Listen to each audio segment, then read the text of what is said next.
Welcome to Everyday Tarot, your daily dive into the divine wisdom of the tarot. I'm your host, Camille A. Saunders, healer, tarot extraordinaire, and your local witch next door. And today I'm talking about the Ace of Swords. Whether you're a seasoned tarot reader or just starting to explore, this podcast offers daily insights, intuitive messages, and practical advice drawn from the cards. Each episode is designed to help you connect with your inner wisdom, find clarity in your decisions, and tap into the energy of the universe. Tune in every day, Monday through Friday, for fresh perspectives and empowering guidance from the tarot as interpreted by me.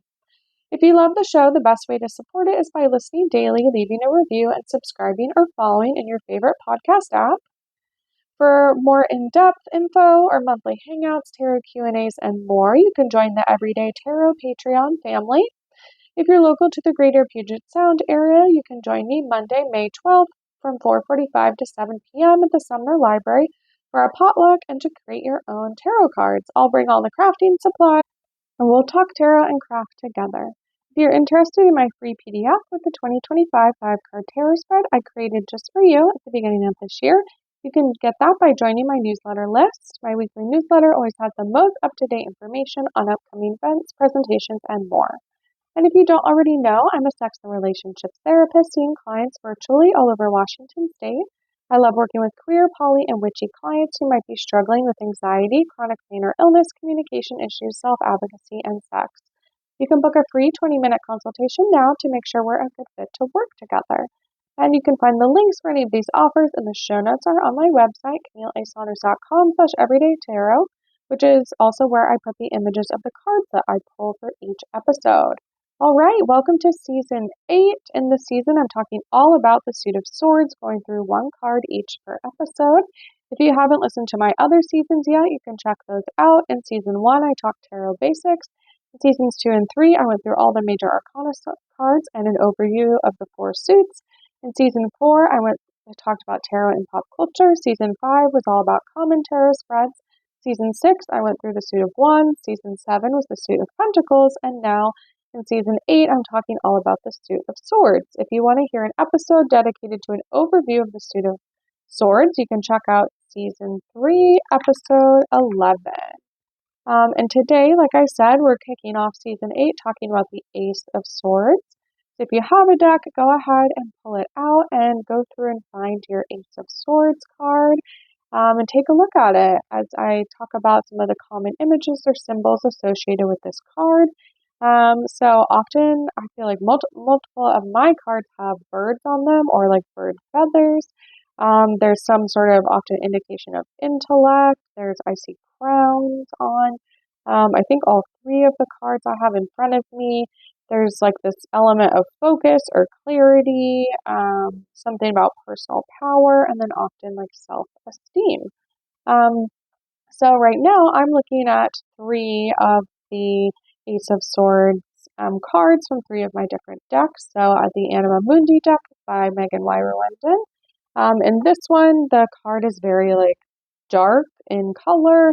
It looks like we're in the mountains and it's like very gray, black, blue. And there's like a sword hovering in the air. It has a crown kind of like on the actual like sharp part of the sword, the hilt. No, whatever, the actual part of the sword that's sharp. It's sort of like positioned halfway up it. And then there's like these black feathers that are sort of like swooping down to the ground. We don't actually see any birds, but we just see these like feathers. Like they look like crow feathers to me. I guess as I look closer, there also is like this element of like green leaves that are falling in addition to the feathers.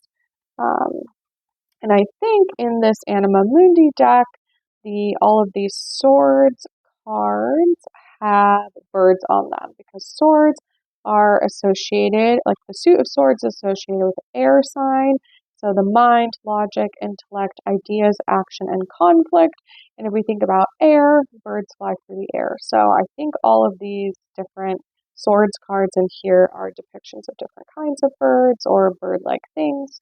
So it says the Ace of Swords is a card of courage, new ideas, mental breakthroughs, and clarity. The confusion has cleared and you have a balanced mind. Cut away the excess and focus on your goals. So it says upright, it's all about power, force, victory, mental clarity, strong will, and new ideas. All right. In the Goddess of Love tarot deck, which is by Gabriella Herstick and illustrated by Julia Popescu, as I look at the Ace of Swords card here, we have that same image of the sword with like the pointy part up and then a crown like halfway down the sword. In the middle of the card, we have two roses, one on either side of the sword, and they're actually larger than the sword itself. We have these sort of mountainous background again, and then we almost have like these must be really tall mountains because we have like clouds at the bottom. And then there's almost this sort of like cherub or depiction of like someone, like an angel kind of thing with wings. It's very like swoopy and they're laying horizontally at the bottom of the card. And at the top of the card, we have like a dove, like a white dove, I think, like the peace dove with a a pink, like a shiny, like glittery heart, like transposed on top of it. So almost like as if there was a pink gemstone like placed on top of the dove there. And I'm going to look in the tarot deck guidebook for this one and see what they have to say about this card. About, I don't know if there's a certain person they're depicting at the bottom there. It says the Ace of Swords reflects the winds of change blowing through your soul a moment before a rebirth. It demonstrates the potential of stepping into a new way of being, one that's aligned with mind and heart. Because your mind creates your worldview, it can be easy to not take responsibility for your perspective. But the veil is being swept away so you can see and embody the truth. That's what I sort of think of when I see the Anima Mundi card for this depiction of this card. Is like these feathers. It's like something happened here, and now we just have like the veils being swept away in this way. It says, when it comes to matters of the heart, your patterns and unconscious decisions can feel overwhelming. You're already beginning the work of undoing this, banishing old patterns with a magnetizing spell of enchantment and love. This is an invitation to trust your mind. The wisdom of the swords comes with knowing how to wield them. So use their blades to rid yourself of what you no longer need as you move into new cycles of the erotic and the sensual. It says the affirmation for this card is, I step into a new paradigm aligned with heart and mind. All right. And then the last card I'm looking at is the Ace of Swords from the Desert Illuminations Tarot deck by Lindsay D. Williams. And this one, they're actually renamed to daggers. So we see actually the more traditional depiction, like the Rider-Waite-Smith depiction of the card, where there's like a hand of God coming out of the side of the card, holding on to the sword or dagger, with a hand has like a rose tattoo on like a, what do they call them? Like a traditional rose tattoo on the back of the hand.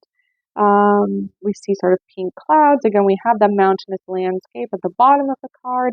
And then above the dagger or the sword, there is like an eye, almost like an all-seeing eye at the top there. And I'm going to look at what the deck says about this. Let's see.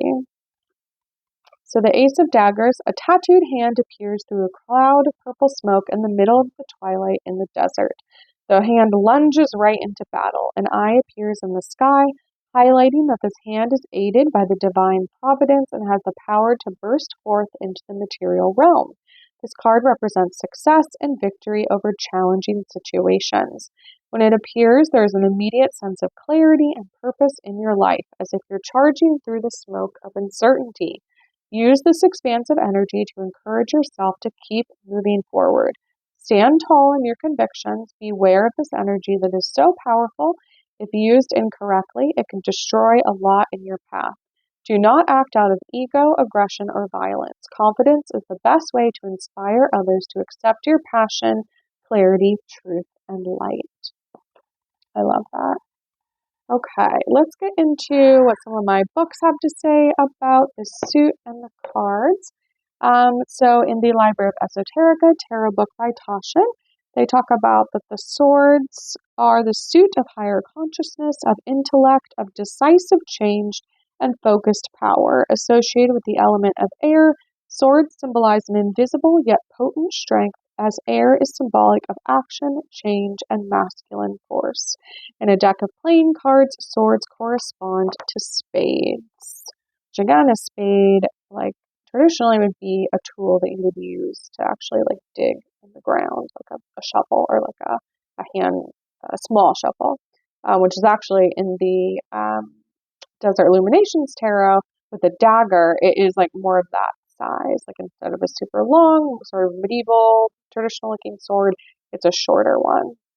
So if we look at the Ace of Swords in particular, in this book, it says it's about focus, clarity, and new beginnings. The Ace of Swords suggests utilizing logic and analysis to make decisions and seek truth through objectivity and self-honesty.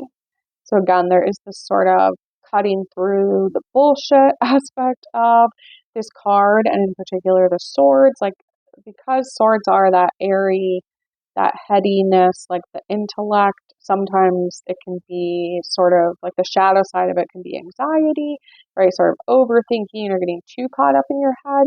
But when the swords or that air signs are used in sort of like their most potent way, right? Like a sword can literally cut through many things, right? It can cut through, um, and it can be this kind of like dangerous weapon, but also just like wands, it is focused power.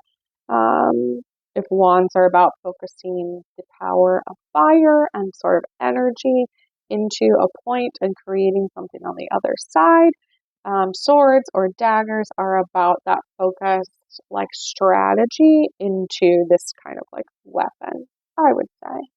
Um, let's see. In the Tarot for Change book by Jessica Dorr, she talks about that the Ace of Swords, so if each of the four suits in tarot represents one of the four primary domains of our being, so energetic, emotional, behavioral, and intellectual, the aces represent the suit in its raw form, a gift given to each of us at birth. The Ace of Swords says, "Welcome to the world, human, and congratulations. You have a mind that you can think and reason, evaluate and judge, sort and label, compare and contrast.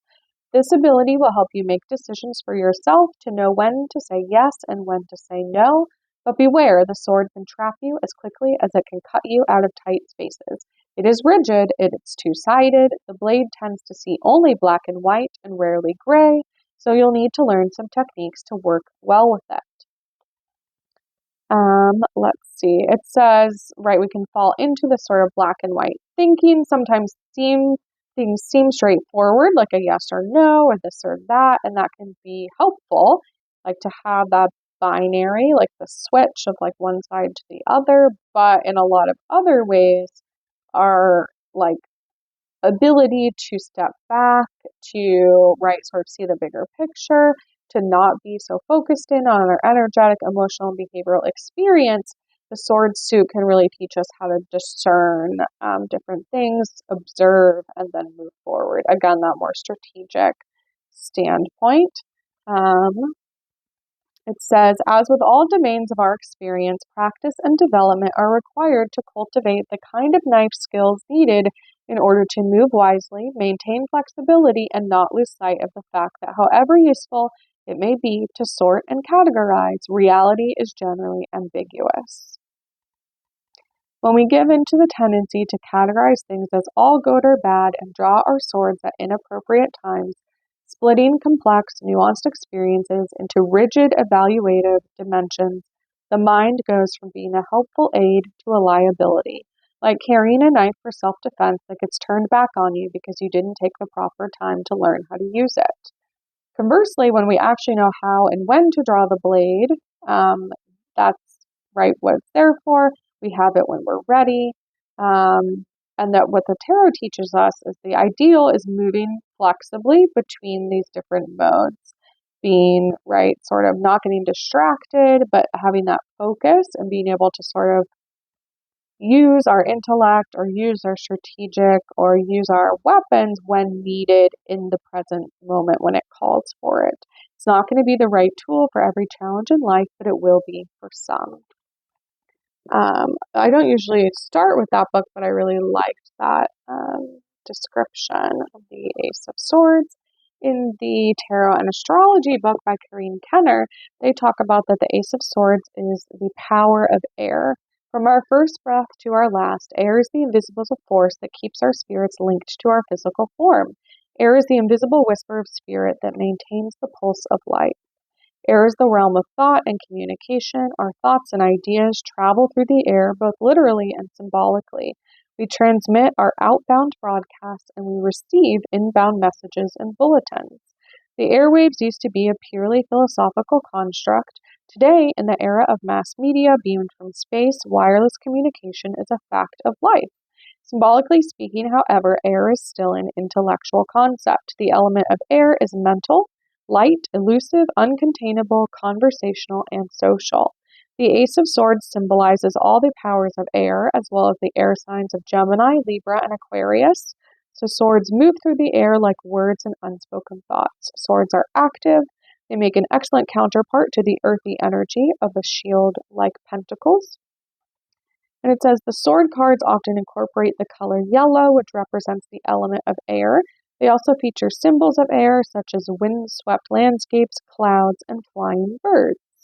Which I would say, I think all of the three cards I'm looking at have that. They either have the wind element, the sort of like landscape, the clouds, or the birds.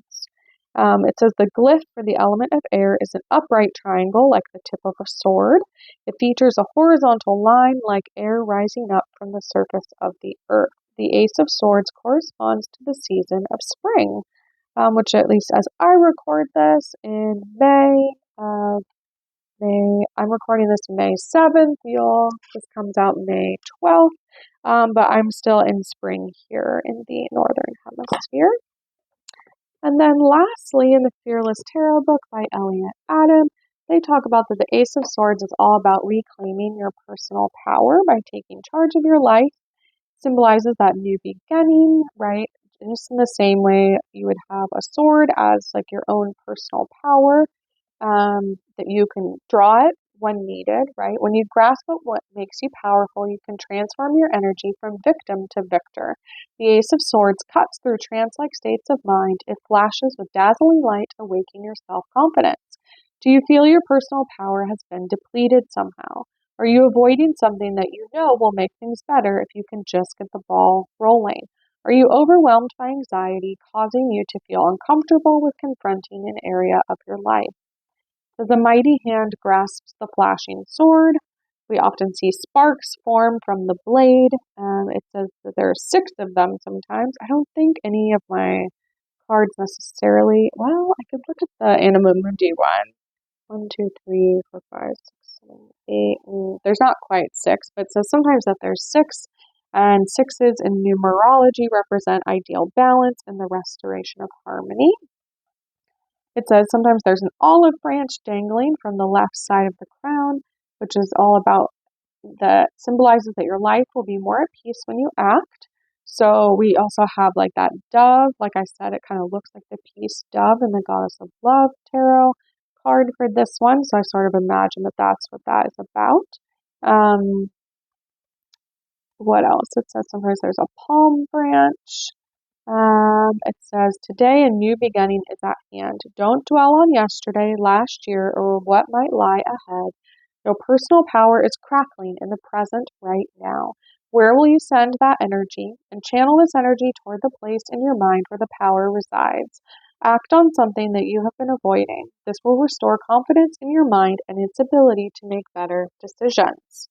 All right, so on that last note, I'm going to be diving in and pulling a card on this topic. Today I'm pulling cards from the Citadel Fantasy Oracle by Ben Inkwright. I'm still getting to know this deck, so I've been pulling from it in all my recent episodes. Okay, so I'm going to be thinking about, how do we sort of use, right, the power of the sword, of precision, of self-empowerment, to focus on our goals that lie ahead, on whatever our new beginnings are about. All right, and I pulled the Hunter. It says sure-footedness and predestination. Interesting. Okay.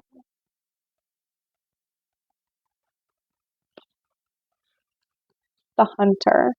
So sunlight dapples the forest floor, and from the shaded ferny depths a white stag emerges. Nearby, a shadowy figure pauses and a bowstring draws back with a creak. The hunter is a patient person, capable of following their prey for days at a time, and eyes always on the tracks before them. By not looking up, they never appreciate the beauty of the forest around them. But that doesn't matter so long as they reach their quarry, right? It's time to put your head down and block out all distractions. The forest may be beautiful, but stopping to admire the view won't get you any closer to your goal. You are the hunter right now. Your path is clear. Your prey is within sight. And no matter how tempting slowing down for a moment might seem, now is not the time. Maintain your focus and determination to complete the task.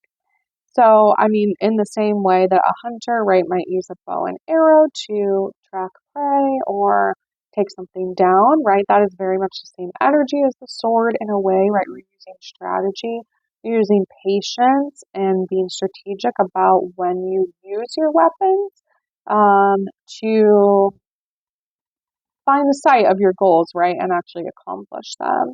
Again, in sort of this metaphor here of your praise within sight, right? Your goals are within sight. The dreams are very close.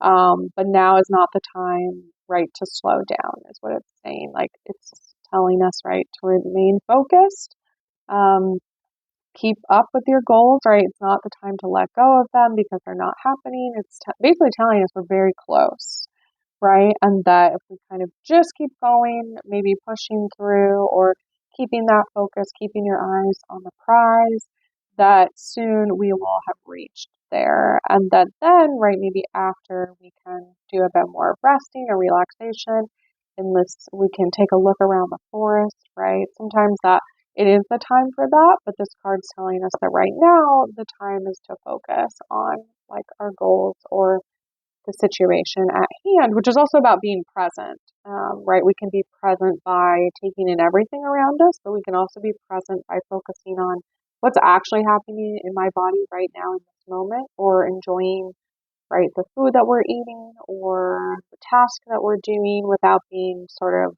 multitasking or dragged into all these different things that might be pulling our attention. The links for the tarot decks I talk about will always be in the show notes and on my website if you'd like to look at them or purchase them. And thanks for joining me today on Everyday Tarot. Just as a reminder, the podcast comes out daily, Monday through Friday for all of 2025. All right, see you soon. Bye bye.